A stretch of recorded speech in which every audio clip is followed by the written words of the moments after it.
Bonjour à tous, donc aujourd'hui on se retrouve pour la première partie de ma FAQ sur le véganisme. Donc les premières questions vont concerner le végétarisme, le végétalisme et le véganisme. Donc est-ce que les végétariens peuvent manger du poisson? Non.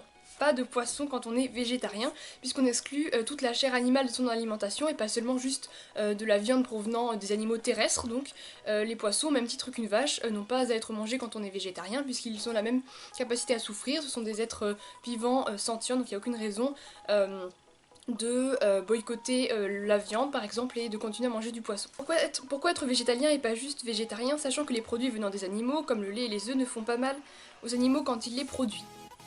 Le problème, c'est justement que quand on produit du lait ou des œufs, ça fait mal aux animaux.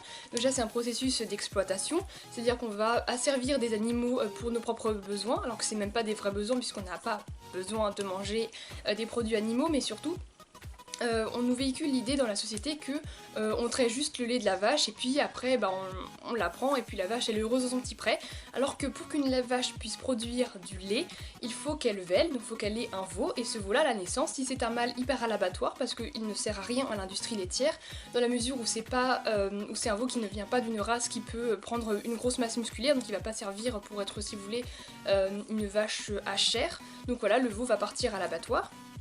Et si c'est une femelle, et ben elle va avoir la même vie que sa mère, à savoir que pendant plusieurs années, elle va avoir 2-3 fois un veau, et puis au bout de 5 ans, on va l'envoyer à la réforme, c'est-à-dire à l'abattoir. Donc il y a de la souffrance derrière, il y a de la mort, sachant que 45% de la viande de la filière laitière, donc c'est en fait les veaux qu'on envoie, c'est après les mères qui sont envoyées parce qu'elles sont plus assez productives.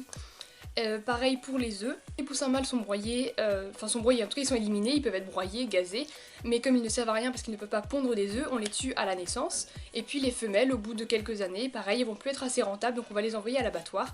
Donc derrière chaque produit animal, il y a de la souffrance et il y a de l'exploitation, même si c'est pas forcément direct. Voilà. Pourquoi ne pas manger par exemple des œufs non fécondés, puisque la poule les pond même si on les... Ah oui, parce que la poule les pond même si on ne les mange pas, donc en fait la question c'est que comme il y a des œufs, pourquoi ne pas les manger puisque naturellement la poule va pondre. Déjà il faut savoir que c'est parce qu'on a fait... c'est qu'on a sélectionné les poules qu'elles pondent autant, normalement elles sont pas censées pondre tous les jours. Et puis aussi elles pondent parce qu'elles stressent, parce qu'on leur retire les œufs, du coup elles repondent encore.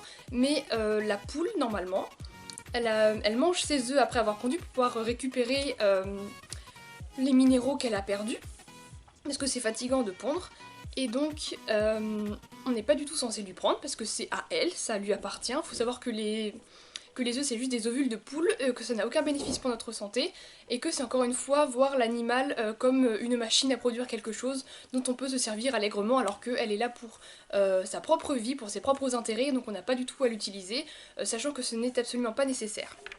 Et puis encore une fois, de toute façon, derrière les œufs, il y a la mort des poussins mâles, et il y a la mort après des poules pondeuses qui ne sont plus assez productives.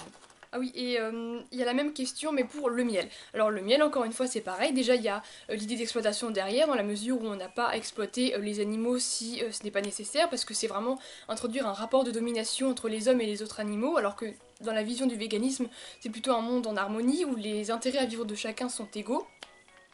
Et puis on ne peut pas prélever du miel sans tuer les abeilles, même si l'apiculteur fait attention, il en écrase toujours plein. Pareil, souvent ils utilisent ils utilisent des produits comme l'enfumage, donc ça va vraiment stresser les abeilles, ça va les tuer. Il y en a qui tuent leurs abeilles avant l'hiver parce que l'hiver je pense qu'ils font plus de miel, et du coup c'est pas assez rentable en fait de s'occuper de la ruche pendant qu'elles ne font pas de miel, du coup on les tue puis on en reprend de nouveau après. Mais même si c'est pas le cas, c'est toujours de l'exploitation, de la mort, et c'est inutile, sachant qu'il y a plein d'autres produits qui peuvent remplacer le miel, comme le sirop d'agave par exemple. Ensuite, qu'est-ce que le véganisme? Alors le véganisme, c'est tout simplement ne pas exploiter les animaux, en tout cas pas consciemment, donc on va bannir tous les produits animaux de l'alimentation, mais aussi de nos vêtements, donc pas de cachemire, pas de laine, pas de cuir, également de nos activités, donc pas d'équitation, parce que c'est encore une fois introduire un rapport de domination entre l'homme et le cheval, puisqu'on lui monte dessus, alors que le cheval n'est pas du tout fait pour ça. Pareil, donc surtout pas de cirque, pas de visite d'aquarium ou quoi, parce que c'est enfermer des animaux, leur priver de la liberté, pour le plaisir de l'homme de les observer et d'avoir un peu cette impression de le dominer, parce que mine de rien, on s'en rend pas forcément compte, mais on aime voir les animaux en cage, on aime l'idée qu'on arrive à maîtriser en fait le vivant. Et donc voilà, être vegan, c'est ne pas exploiter consciemment les animaux. Alors évidemment, quand on vit, enfin un homme il tue forcément, genre quand on marche sur l'herbe et tout, on va tuer des fourmis, mais c'est pas de l'exploitation et c'est pas fait exprès. Donc voilà. Ensuite vient les questions sur la nutrition. Alors je suis évidemment absolument pas une experte en nutrition, loin s'en faut, mais comme je suis végane moi-même, je peux peut-être essayer de répondre à vos questions, à vos inquiétudes là-dessus. Est-ce que tu manques de vitamines ? Pas du tout. J'ai fait des bilans sanguins, il n'y a aucun problème, de toute façon on trouve tout dans les matières végétales, mais il faut juste faire attention à une vitamine, c'est la vitamine B12, et ça on est obligé de se complémenter pour ça. Donc ça ressemble à ça, et donc il y a des petites gélules, donc ça pour cette marque là, mais ça dépend vraiment des B12, j'en prends un cachet toutes les 2 semaines, et c'est hyper important, et ça vraiment, si vous devenez vegan, vous êtes obligé de prendre de la B12, pas parce que il y en a naturellement dans la viande, mais les animaux sont eux-mêmes complémentés en B12 et du coup vous allez le retrouver dans la viande. Donc en fait être vegan c'est juste se complémenter directement à la source, donc avec les cachets de B12, plutôt que passer par le corps d'un animal pour avoir sa B12. Mais à part la B12, on retrouve tout dans les végétaux, le fer, les protéines, le zinc, le calcium, tout. Ensuite, comment manger équilibré en étant vegan? Il suffit de varier son alimentation en jouant sur les légumes, les légumineuses, les céréales, les fruits, les oléagineux, les graines, les huiles végétales, il y a vraiment plein de choses à manger. Et généralement quand on mange de la viande, on se limite juste aux pâtes et au riz sans vraiment chercher davantage. Et on se rend compte que quand on supprime la viande et les produits laitiers, les produits animaux, bah il y a toujours plein de trucs qui nous restent ouverts et il suffit juste de se renseigner, de regarder et on apprend justement à découvrir de nouveaux aliments qu'on connaissait pas avant, qui sont très bons pour la santé, très bons au niveau gustatif et au contraire c'est un piège de penser que quand on mange de la viande on mange équilibré parce que ça va pas du tout ensemble, on peut manger de la viande et être carencé, donc voilà. Est-ce que tu as un régime particulier? Bah non, pas du tout.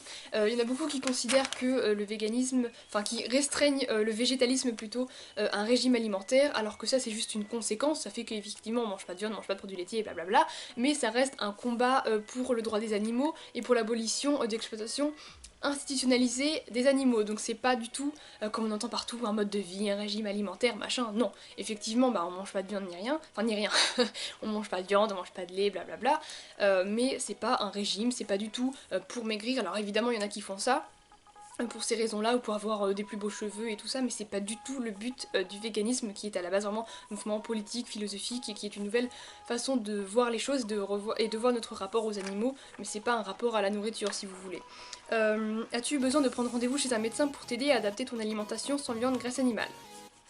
Non, mais mon père s'est quand même senti obligé d'en parler au médecin et quand j'étais végétarienne. Et donc ce qu'il a dit c'est bah écoute j'y connais rien mais je te fais confiance, voilà. Donc voilà, les médecins, mais c'est normal, ils ne sont pas spécialistes de la nutrition, leur métier c'est de détecter des maladies machin machin, mais c'est pas ça. Donc voilà, il m'a pas été d'une grande aide mais c'est pas grave parce que quand on est végétarien, c'est vraiment simple, enfin suffit de supprimer la viande et puis de bien manger à côté. Vegan, enfin végétalien, là il faut faire peut-être un peu plus attention, vraiment se renseigner avant. Mais il n'y a aucun souci, il y a des études indépendantes qui ont bien montré que c'était tout à fait viable à n'importe quel stade de la vie, et j'en reviens du coup à une autre question, parce que je les ai regardées un peu vite fait avant, vu que je les ai ordonnées, enfin bref, qui demandait si on pouvait être végétarien à 12 ans, et si ça, en gros, ça perturbait la croissance, non. Si c'est bien fait, si vous mangez équilibré, il faut évidemment voilà, faire attention, mais si tu sens que tu es en forme et tout, bah c'est normal, c'est parce que le végétarisme ne tue absolument pas les humains, le végétalisme non plus, donc voilà, il n'y a vraiment pas de problème même si vous êtes jeune, même les nourrissons peuvent l'être aussi, évidemment il faut faire attention, pas faire n'importe quoi, mais comme pour les omnivores, hein, si tu manges n'importe quoi c'est normal que tu vas être en mauvaise santé, mais si tu manges équilibré, varié, que tu te renseignes bien, il n'y a aucun problème, peu importe l'âge. Oui, arrive-t-on à diversifier les plats? Mange-t-on souvent des choses similaires?